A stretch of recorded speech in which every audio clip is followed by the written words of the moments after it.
চতুর্থ শ্রেণীর বাংলা, নরহরি দাস, উপেন্দ্রকিশোর রায়চৌধুরীর লেখা। প্রথমে অনুশীলনী প্রশ্নোত্তর।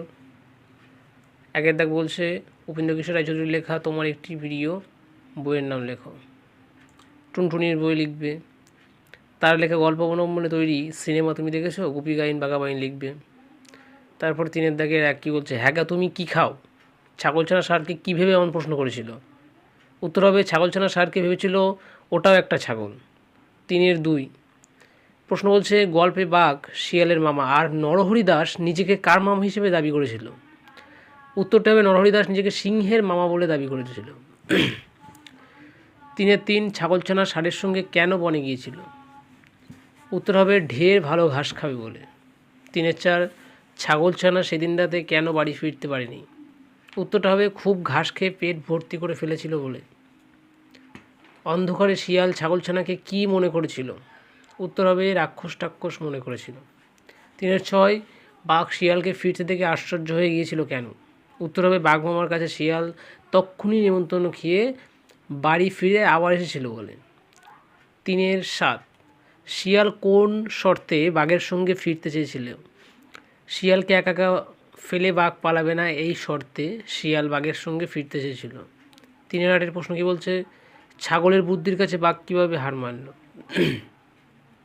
ছাগলছানা অন্ধকারে লুকিয়ে শিয়ালকে ধমক দিয়ে বলেছিল, তোকে 10টা বাঘের দাম দিলাম অথচ তুই আমার খাওয়ার জন্য একটা বাঘ বেঁধে নিয়ে আনলি কেন। এই কথা শুনে বাঘ প্রাণ ভয়ে পালিয়েছিল। এভাবেই ছাগলের বুদ্ধির কাছে বাঘ হার মেনেছিল। এরপরে এলোমেলো বর্ণগুলো সব সাজিয়ে লেখো, একটু দেখে নাও।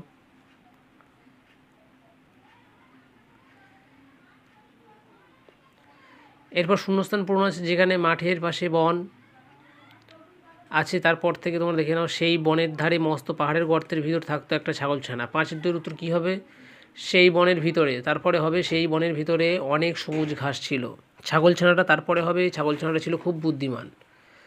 বাঘ শিয়ালকে তারপরে হবে বেশ করে নিজের লেজের সঙ্গে বেঁধে নিল।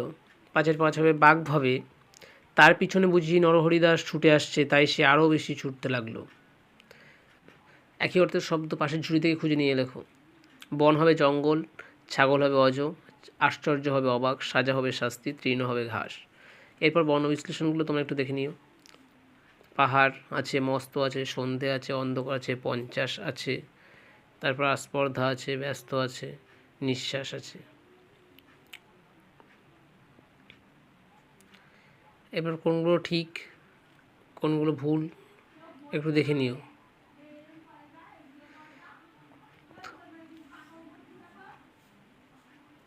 দশের দেখা যাচ্ছে বাক্য রচনা করো। মস্ত দিয়ে, জন্তু দিয়ে, চমৎকার দিয়ে, বুদ্ধিমান দিয়ে আর নিমন্ত্রণ দিয়ে। এলোমেলো ঘটনাগুলোকে সাজিয়ে লেখো।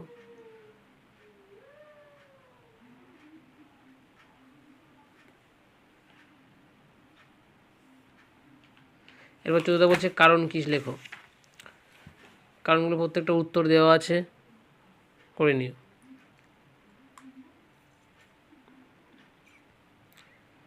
15 বলছে যে নিচের বাক্যগুলিতে কোন কোন ভাব প্রকাশ পেয়েছে তা লেখো। হ্যাঁ তুমি কী খাও, 1-এর দাগের প্রশ্ন, প্রশ্নবোধক বাক্য। 15-2 আমাকে সেখানে নিয়ে যেতে হবে, উত্তর হবে কি পরামর্শ বা নির্দেশ।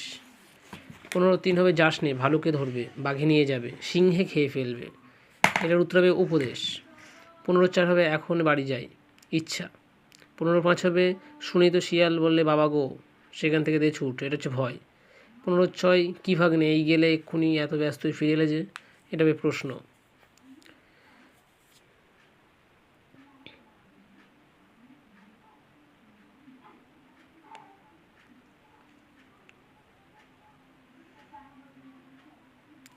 উনিশের দেখা আছে বিপরীত শব্দ। মস্ত হবে ক্ষুদ্র, বাইরে ঘরে, লম্বা পেটে, ব্যস্ত ব্যস্ততা শূন্য, নিঃশ্বাস প্রশ্বাস, সর্বনাশ সর্বপ্রাপ্তি আর দূর নিকট।